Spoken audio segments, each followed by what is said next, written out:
people often believe that once you are enlightened, you leave the mind behind. Is it true? You could be completely free of the mind. I'm talking about a transformation where you become free of the mind. I'm not focusing so much on the transformation within the mind. That the psychologists, the philosophers, they can do. And they're doing a fairly good job. So one need not have to waste time on that. So I'm talking of becoming free of the mind itself. You say the mind is very ancient. What do you mean by that?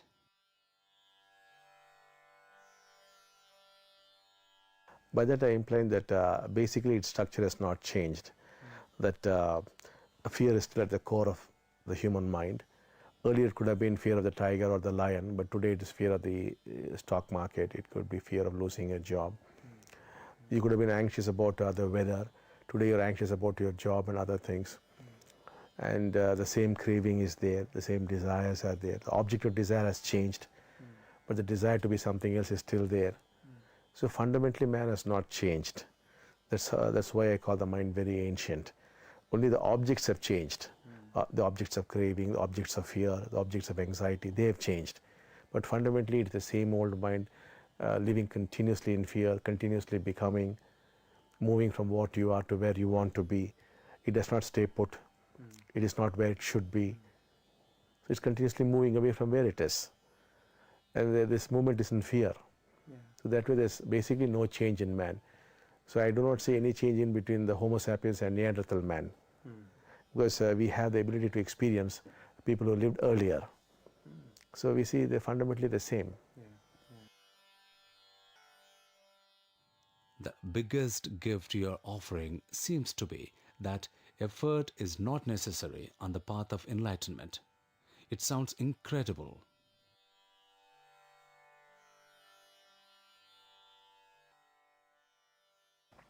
Because the poor mind cannot do anything. It is conflict-ridden. It is in opposition with itself. It's repetitive in nature. It's too ancient. So really it can't do much. It has to realize it is helpless and give up. That's when grace can take over.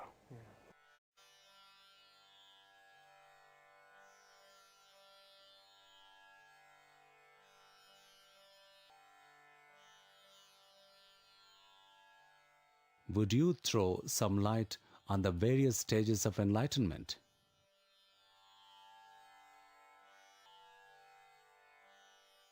Basically in this process of enlightenment, the first thing which most often happens is the flowering of the heart.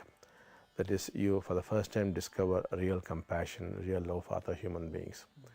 And then as this becomes deeper, you lose the sense of separateness.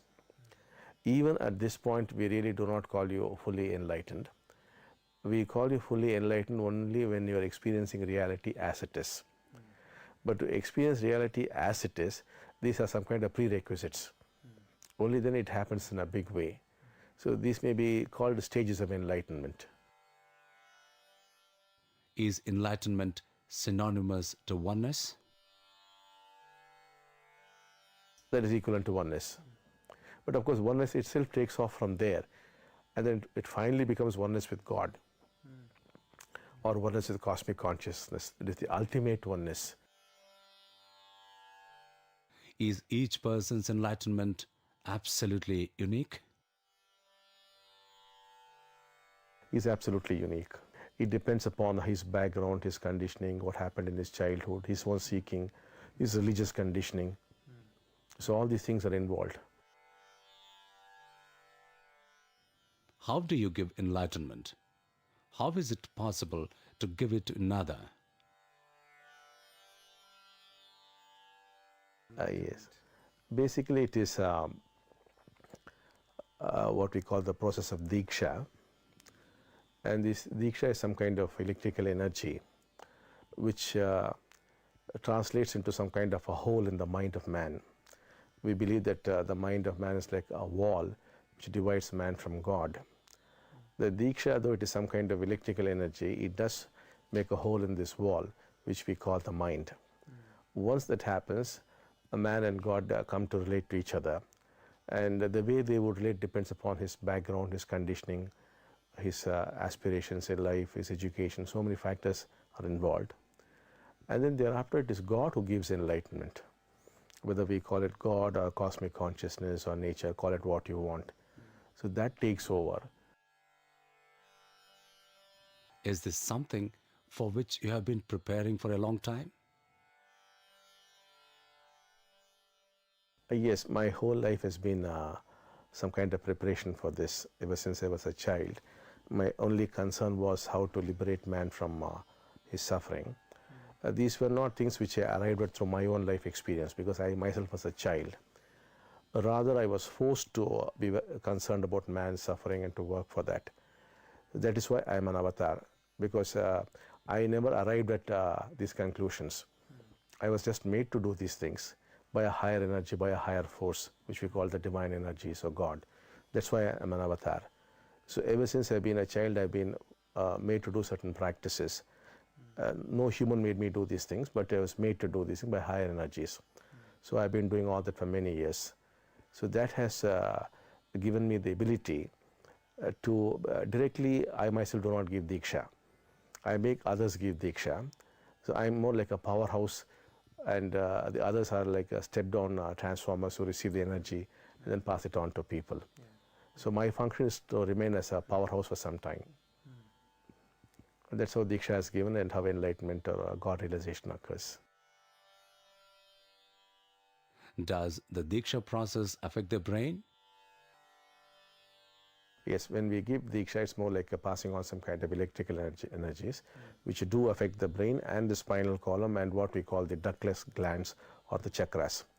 So most often the work is being done on the frontal lobes and the parietal lobes of the brain, where there's more activation of the frontal lobes and some kind of deactivation of the parietal lobes, plus certain energies are being sent into the ductless glands and reactivating the ductless glands, which go by the name of chakras. So all this in turn produces what we call the hole in the mind. And a link is established between man and God. Thereafter what happens is God's work. When we make the hole in the wall, it's God who takes over, and then He works on your senses. He liberates the senses from the mind, from the clutches of the mind. When that happens, you lose yourself. That part of the work is done by God Himself. Because He being the creator, it needs a complete reorientation of the brain, and He takes over. What is your view of the various faiths of the world?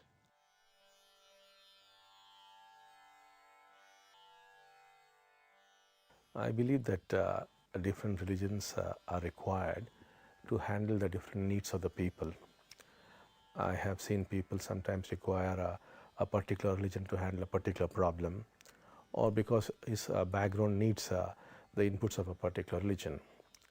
And I personally have never had any difficulty with people of any faith, because the Diksha is some kind of a neutral thing, and the Diksha only activates certain areas of the brain or deactivates, and the person discovers what his religion has taught him.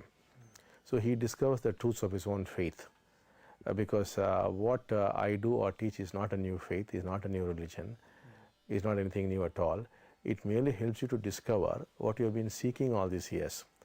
So I personally have no conflict with the people of any faith.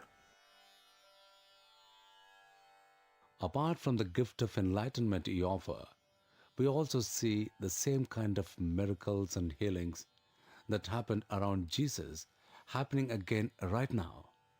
Please say something about it.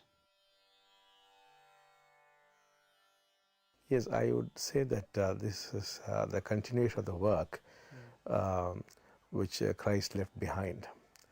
So this should have happened, in fact, 2000 years ago, this transformation of man, but for some reasons it got aborted. So now the same thing has come back. So in the Dikshas, people would be getting in touch with Christ consciousness, especially in the West. They would be discovering that same consciousness which Christ was trying to give them. So it's no different from that. In fact, I would say that would be true Christianity, as Christ intended it to be.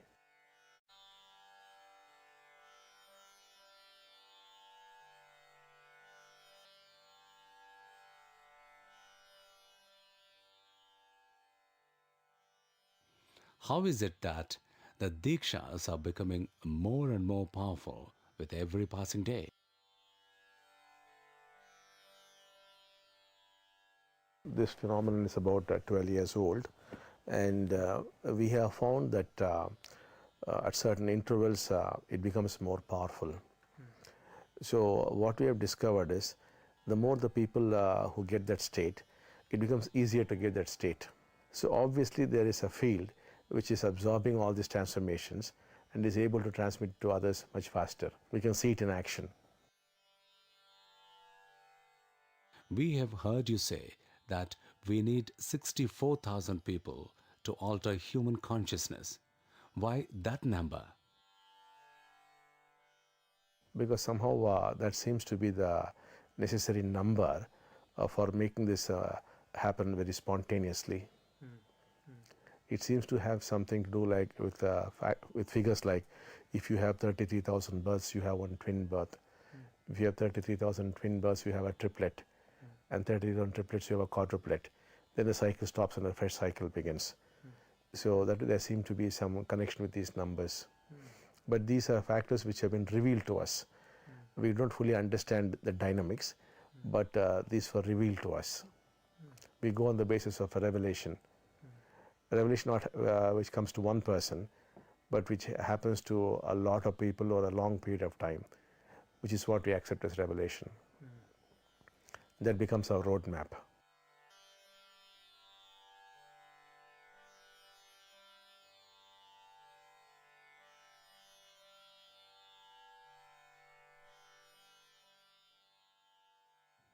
During this global transition, would the relationship between man and God change? There is a change.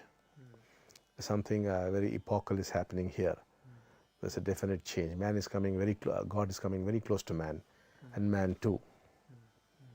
Because it was a lost relationship. They were supposed to have been very, very close in the former golden age. They were supposed to have walked and talked together, you know. Then there was a strange alienation between man and God, and it had degenerated in the subsequent yugas. So now that the golden age is back, man and God have to come together. They become friends once again. That's it. You speak about designing your own God. What do you mean by that?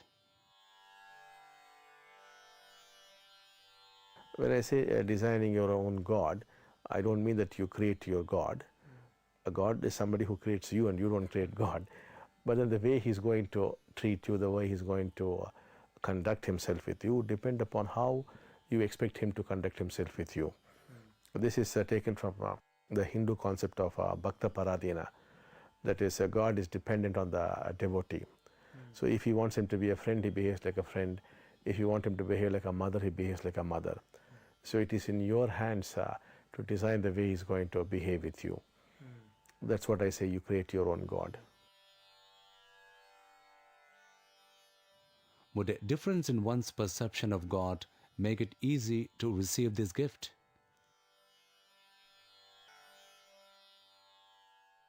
It makes it very easy to receive the gift. If your approach to God is a very friendly one, then you don't even have to pray.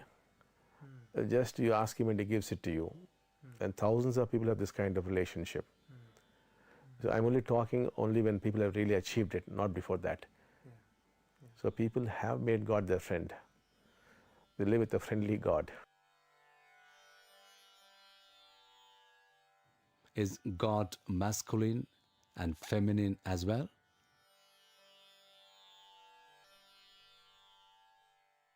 Masculine as well as feminine, or just is light or formless.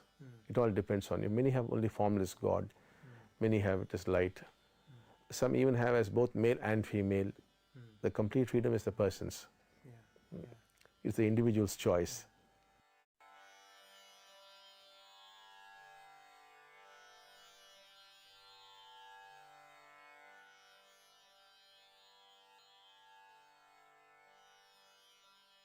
Bhagavan, how would you explain the concept of avatar to a Western audience?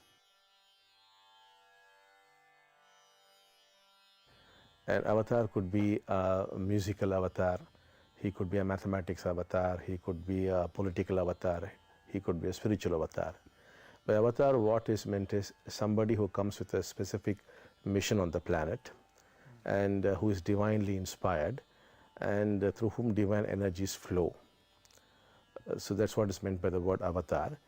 But many are not aware that avatars can cover every field of human activity. They think it's basically it pertains to spiritual work, but it isn't so. But I happen to be a spiritual avatar. What makes you different from other avatars and teachers of the past who also seem to have given enlightenment to a few people? I think more than my being different, I think I have come at a different time. The other avatars prepared people for enlightenment, for liberation, but they could not give it to them, not because they were not capable of giving it, but because the times were not yet ready for that. Now, I come at a time when the earth's energies have changed and man is very receptive, and it is possible to give him enlightenment. So my advantage is that I have come at the right time, at a time when it's possible to give it to man. How is your consciousness as an avatar different from that of someone who is enlightened?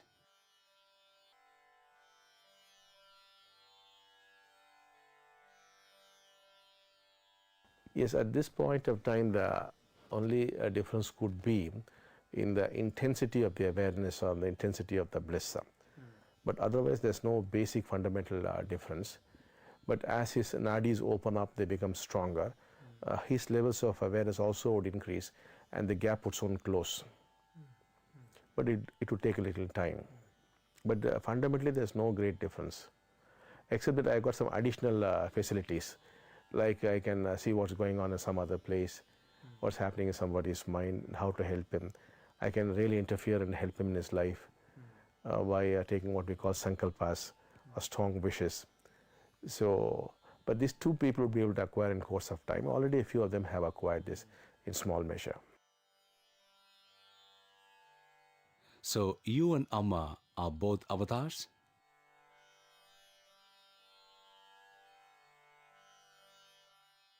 Yes, we are both avatars. We are like two sides of the same coin. We are like friends in real life, but we have excellent understanding and communication. Sometimes we don't even have to talk. We know what's going on. And we work like one being when it comes to enlightenment and to helping people. How do you and Amma keep track of the Diksha processes of people world over?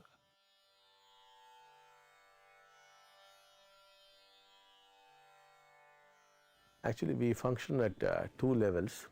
Like when I'm having this conversation with you, certain things are switched off because I could hold a meaningful conversation. But other times, those switches are on, and at any given point of time, one could experience a lot of human beings, what's going on in their mind, in their consciousness, can interfere, and we can do many things. And that dimension is not known to man. I'm not claiming this as something very special to me, because whatever I'm experiencing, I believe in making others also experience. But there are also others who are now come to that level, where simultaneously you can experience a few hundred beings at the same time. That is a faculty which is very natural to man, and I think which is going to open up in many people. But to me, it happens very naturally, because of what all has happened to me in my early life. I can at a given point sense 100,000 strong crowd and go into them and do many things.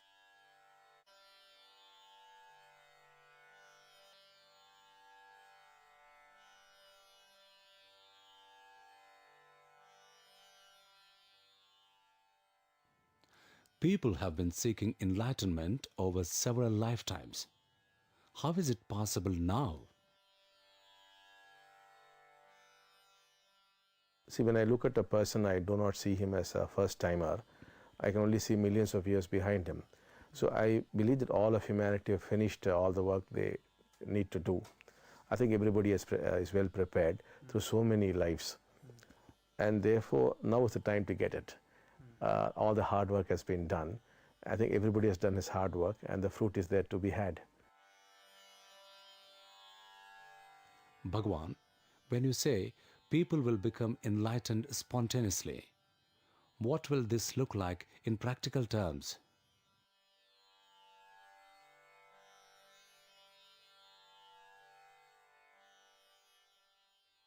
In practical terms, the world would look very different. We would not be able to talk in terms of my being an Indian or you being an American or somebody being an African. We cannot talk in terms of races or nationalities, or I can't say I'm a Hindu, you're a Muslim, or you're a Christian. So all the things which divide man would just disappear. Not that man gives up these things, they naturally drop off. There's no need for these things. We become just human beings. No kind of division would ever exist. We would all become like one family. It's not that it is a concept or that we arrive there. It just happens. That is when we truly become humans. But as long as we are going to divide ourselves in terms of nationality, religion, culture, race, we still continue to be tribal and very primitive. We would have truly become human. That would definitely happen. There are many people who are consciously destroying the earth for their own self-centered pursuits. What about these people?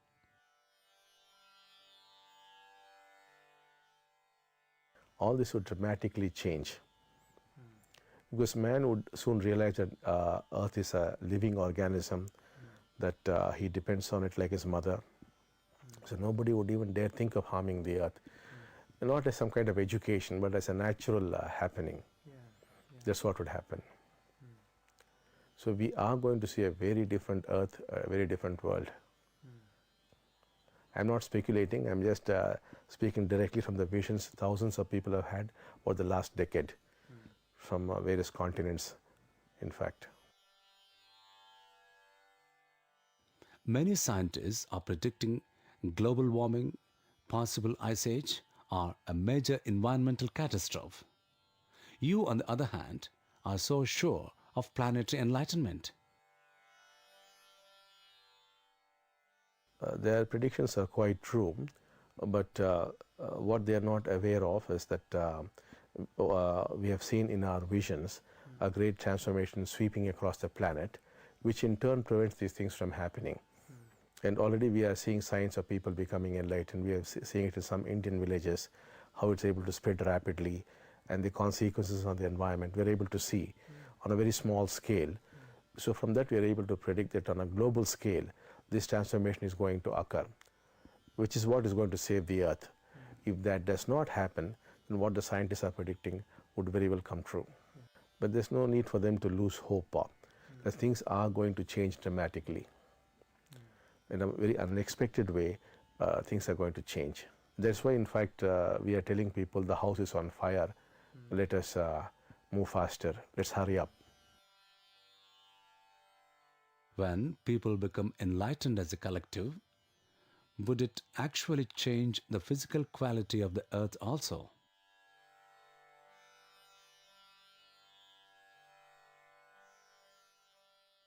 There's a very close correlation between human consciousness and the physical processes occurring on the planet.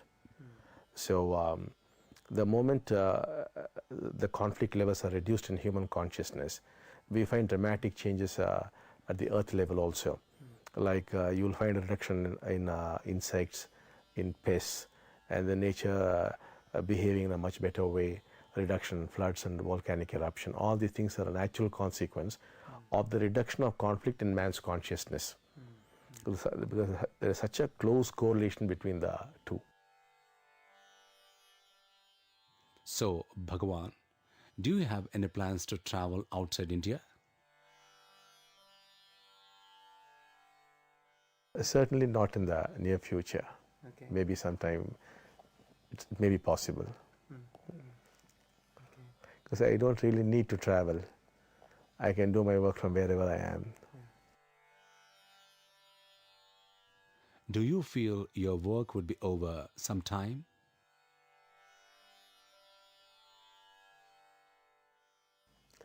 Most certainly, yes. Because But the moment the world is enlightened, I think my work is over. The moment humanity has become one humanity, there's complete oneness, divisions have ceased, all kinds of divisions have ceased, I think my work is over. I am here to remove all divisions in whatever form they might exist. Bhagavan, is there something you would like to tell the people of this world?